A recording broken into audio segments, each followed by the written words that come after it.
इस बार भी व्यवस्थाएं ठीक है, मगर उस तरीके से भीड़ नहीं नज़र आ रही है जिस तरीके से महाकुंभ में प्रशासन से लापरवाही हो गई थी। अभी से ही ये अव्यवस्था है मेले में, आगे क्या होगा, कैसे जनता नहाएगी, देख रहे हैं अव्यवस्थाएं हैं। बहुत ज़्यादा। व्यवस्थाएं बढ़िया है, जैसे पिछली बार था वैसे ही इस बार भी व्यवस्था है। लोगों को नहाने में दिक्कत हो रही, पानी भी उस तरह से साफ नहीं है कई जगह। जिस तरीके से मैं बताना चाहता हूँ, इस बार पार्टून पुल भी बहुत कम बनाए गए। रोजगार उन्हीं लोगों को नहीं दे रहे हैं जो काम नहीं कर रहे हैं। हमारे हिसाब से तो सब सही है। आपके पास नौकरी है। आज तो हमको बहुत ज्यादा लोग प्रयागराज से ही मिल रहे हैं। लगता है माघ मेले में अब की बार दूर से लोग कम आ रहे हैं। घुटने भर पानी में नहाने पड़ रहे हैं, तो इससे प्रशासन थोड़ा सा लापरवाही और मेला प्रशासन भी थोड़ा लापरवाही बरत रहा है। नहीं, योगी सरकार ही ठीक है। ठीक है। जो लोगों को में आने जाने की बहुत ज़्यादा अव्यवस्थाएं दिखाई दे रही हैं। लेकिन इससे बेस्ट है नहीं, इसलिए यही ठीक है। मतलब योगी बेस्ट है। जी जी। तो प्रशासन और सरकार दोनों की लापरवाही है। माघ मेला 2026 के पावन तट पर संगम पर हम इस वक्त मौजूद हैं और यहाँ देखिए इस कड़ाके की ठंड में लोग आस्था की डुबकी लगाते हुए नजर आ रहे हैं। हमारे पीछे की तस्वीरें आप देख सकते हैं, यहाँ पर कैसे लोग संगम में आस्था की डुबकी लगाते हुए नजर आ रहे हैं। वैसे तो माघ में बेहद ठंड होती है, लेकिन इस वक्त आप जो तस्वीरें देख रहे हैं, यहाँ पर लोग नहाते हुए इस कड़ाके की ठंड में डुबकी लगाते हुए, बच्चे बूढ़े जवान सभी एक ही दिशा में, एक ही धारा में इस पावन जल में डुबकी लगाते हुए नजर आ रहे हैं। यहाँ पर मौजूद लोगों से हम जानते हैं कि उनका यहाँ आने का अनुभव कैसा रहा और यहाँ पर आकर लोग कैसा महसूस कर रहे हैं, क्योंकि पिछले साल यहाँ पर महाकुंभ में काफ़ी व्यवस्थाएं की गई थी। इस बार की व्यवस्था कैसी है, यहाँ प्रशासन क्या तैयारी कर रहा है और लोगों का क्या कहना है, यहाँ मौजूद लोगों से जानते हैं। जी भाई साहब, कहाँ से हैं आप? हम यहीं प्रयागराज से ही हैं। प्रयागराज से हैं। पिछली बार यहाँ पर महाकुंभ लगा था, तब तो बहुत ज़्यादा भीड़ थी, व्यवस्थाएं भी बहुत उच्च लेवल की थी। इस बार आप क्या कुछ कहना चाहेंगे? इस बार भी व्यवस्थाएं ठीक है, मगर उस तरीके से भीड़ नहीं नज़र आ रही है जिस तरीके से महाकुंभ में चारों तरफ जाम ही जाम था। मगर इस टाइम तो मेले में अभी भीड़ नहीं, भीड़ हो सकती है, मकर संक्रांति पे आ सकती है। अच्छा, प्रशासन व्यवस्थाएं कैसी कर रहा है इस बार? प्रशासन व्यवस्था इस बार ठीक भी है, अगली बार भी ठीक थी, मगर जनसंख्या ज़्यादा होने के कारण अगली बार थोड़ा प्रशासन से लापरवाही हो गई थी। मगर इस बार भी प्रशासन व्यवस्था ठीक से है, मेला भी सही से लगाया गया है। जी। अच्छा, 27 चुनाव नज़दीक आ रहा है, क्या कुछ कहना चाहेंगे? बदलाव करेगी जनता या फिर आप अगली बार फिर से? बदलाव तो ज़रूरी है, क्योंकि बदलाव नहीं होगा तो जो लोकतांत्रिक है यहाँ पर विकास नहीं होगा। तो बदलाव सबसे बड़ा ज़रूरी है। बदलाव करेंगे तो अभी सरकार को पता चलेगा कि हमारे में क्या कमी थी, जो जनता ने हमको बदलाव चुना। जी भाई साहब, क्या कुछ कहेंगे? अभी से ही ये अव्यवस्था है मेले में, आगे क्या होगा, कैसे जनता नहाएगी, देख रहे हैं अव्यवस्थाएं हैं। बहुत ज़्यादा। न घाट पूरा है, न टेंट और आने जाने का रास्ता पूरा है, न पीपा पुल बने हुए हैं पूरा कंप्लीट। अभी ये कुछ दिन पहले यहाँ पर एक वो पुलिया थी, पुलिया बह गई थी, यहाँ से इस पार है संगम उस पार। तो ऐसी अव्यवस्थाएं काफ़ी हैं, क्योंकि लोगों को घुटने भर पानी में नहाने पड़ रहे हैं, तो इससे प्रशासन थोड़ा सा लापरवाही और मेला प्रशासन भी थोड़ा लापरवाही बरत रहा है। अभी तो मेन नहावन बाकी है, मकर संक्रांति है, मौनी अमावस है, ऐसे तमाम बसंत पंचमी है। अभी तो ये मेन नहावन बाकी है। अभी छोटे नहावन में ही लोगों को प्रॉब्लम हो रही है, तो आगे चलकर और भी प्रॉब्लम हो सकती है। जी आंटी जी, यहाँ की व्यवस्था कैसी है? अभी सर ने बताया कि यहाँ पर नहाने में लोगों को दिक्कतें हो रही हैं, आपका अनुभव कैसा रहा?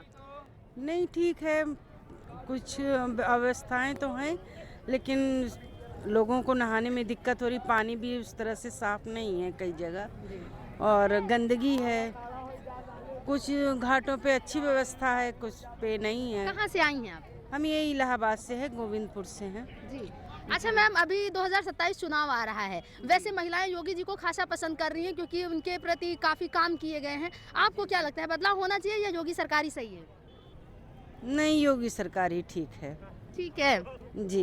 अच्छा, योजनाओं का लाभ क्या क्या मिला आपको? हम उस श्रेणी में हम लोग नहीं हैं, लेकिन मतलब है चेंजेस तो जरूरी है, लेकिन इससे बेस्ट है नहीं, इसलिए यही ठीक है। मतलब योगी बेस्ट है। जी जी। कहाँ से हैं आप? प्रयागराज से ही हैं। प्रयागराज से है। प्रयागराज पूरा मंदिरों का एकदम शहर है, यहाँ पर बड़ा आस्था पावन पर्व सब कुछ रहता है। अब की बार महाकुंभ की अपेक्षा काफी कम भीड़ है, व्यवस्थाएं कैसी हैं? व्यवस्थाएं बढ़िया है, जैसे पिछली बार था वैसे ही इस बार भी व्यवस्था है। लोग प्रशासन के कामकाज से नाराज नजर आ रहे हैं। नहीं, कौन नाराज आ रहा है? अरे अभी एक महिला थी, उन्होंने भी कहा कि व्यवस्थाएं पहले की अपेक्षा काफी कम है। नहीं नहीं, व्यवस्था तो हमारे हिसाब से ठीक ही है जी। जी। अच्छा, आप यूथ हैं, अभी यूथ का सबसे बड़ा कंसर्न निकल के आ रहा है कि योगी सरकार रोजगार नहीं दे रही है, इसलिए लोग उनसे नाराज नजर आ रहे हैं। आप क्या कुछ कहेंगे? रोजगार उन्हीं लोगों को नहीं दे रहे हैं जो काम नहीं कर रहे हैं। हमारे हिसाब से तो सब सही है। आपके पास नौकरी है? नहीं, अभी नहीं, हम पढ़ाई कर रहे हैं। अभी कहाँ से नौकरी हो जाएगी? पढ़ाई कर लेंगे तब ना नौकरी होगा। अच्छा ठीक है, पढ़ाई कर रहे हैं तो गवर्नमेंट जॉब की तैयारी कर रहे होंगे। जी जी। लोगों का रहता है कि अभी पेपर लीक हो जाएगा, नौकरी नहीं दे रही है सरकार, बदलाव होता तो बढ़िया होता। अब जो पढ़ाई करेगा उसी को ना नौकरी मिलेगा, ऐसे सबको थोड़ी ना नौकरी मिल जाएगा। मतलब आप मानते हैं कि रोजगार मिल रहा है? जी जी, मिल रहा है। कहाँ से हैं आप? प्रयागराज से हैं। प्रयागराज से। आज तो हमको बहुत ज्यादा लोग प्रयागराज से ही मिल रहे हैं, लगता है माघ मेले में अब की बार दूर से लोग कम आ रहे हैं। जी जी, हम लोग यहीं से हैं। अगली बार इतनी ज़्यादा अव्यवस्था हो गई थी, इतना ज़्यादा भगदड़ होने के कारण लोगों में जो डर पैदा हुआ है, इस बार इसीलिए मेले में भीड़। और जिस तरीके से मैं बताना चाहता हूँ, इस बार पार्टून पुल भी बहुत कम बनाए गए हैं। हर बार पार्टून पुल ज़्यादा रहते थे, इस बार हमको लग रहा 5 से 6 पार्टून पुल बनाए गए हैं, जो लोगों को में आने जाने की बहुत ज़्यादा अव्यवस्थाएँ दिखाई दे रही हैं। तो प्रशासन और सरकार दोनों की लापरवाही है, क्योंकि मेला इस बार मेले में जो है बहुत अव्यवस्था है, चारों तरफ से अव्यवस्था नज़र आ रही है। आप जगह जगह जाइए, अभी नाला जो है कहीं कहीं तो अभी सही से खंबे लाइट में खंबे जो लाइटें हैं वो नहीं लगाई गई हैं, तो ऐसे ही अव्यवस्थाएं हैं। अच्छा, अभी आपसे हम बात कर रहे थे, आपने कहा कि बदलाव जरूरी है, तो बदलाव के तौर पर आप किसे देखना चाहेंगे? बदलाव के तौर में हम तो समझते हैं कि अखिलेश यादव ये सही थे, क्योंकि युवाओं के बारे में सोचते थे, युवाओं के बारे में जो सोचते थे, तो अखिलेश यादव ही सही होंगे। अभी माघ मेले में प्रशासन ने मुलायम सिंह यादव की मूर्ति नहीं लगाने दी, इस पर क्या कुछ कहेंगे? इससे उनके मन में एक डर था, एक डर फंसा हुआ था कि मूर्ति लगाने से कुछ होता नहीं है। एक संस्था थी, संस्था के नाम पर लोगों की सेवा की जा रही थी, तो इसको राजनीतिक दौर तय से न देखकर संस्था के तौर पर देखना चाहिए। मगर सरकार की अपनी एक अलग ही विचार था, जो विचार विमर्श कर वो मूर्ति को हटाकर वहाँ पर राधा और कृष्ण जी की मूर्ति की स्थापना हुई। तो स्थापना हुई, मगर वो संस्था आज भी मुलायम सिंह नाम से चल रही है, श्रद्धेय नेताजी के नाम से चल रही है। जी। अच्छा, अखिलेश यादव के पास अब की बार उनका क्या मुद्दा होगा? क्योंकि देखिए, बीजेपी जो मुद्दा लेती है वो तो अभी पूरे हो गए, लगातार 2 बार मुख्यमंत्री योगी आदित्यनाथ ही, तो यानी अगर बदलाव किया भी जाएगा तो कोई ऐसा ठोस मुद्दा होना चाहिए जिससे यूथ उनको वोट करे। तो क्या मुद्दा है आपकी नज़र में? बदलाव तो अगली साल ही हो जाता, मगर सबसे बड़ी चीज़ है वोट चोरी का।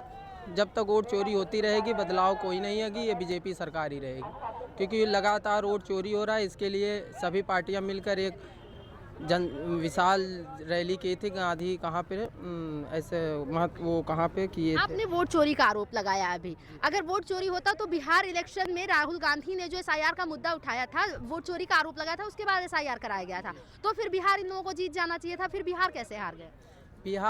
बिहार में आप देखे होंगे कि कहीं कहीं जो मतदान पेटी थी वो ट्रकों में भर कर ले जाई जा रही थी, तो ऐसे में भी बहुत ज़्यादा धांधली की गई बिहार में भी। तो ऐसे तमाम प्रकार के हैं, तो ऐसा नहीं माना जाता कि निष्पक्ष रूप से चुनाव हो रहा है।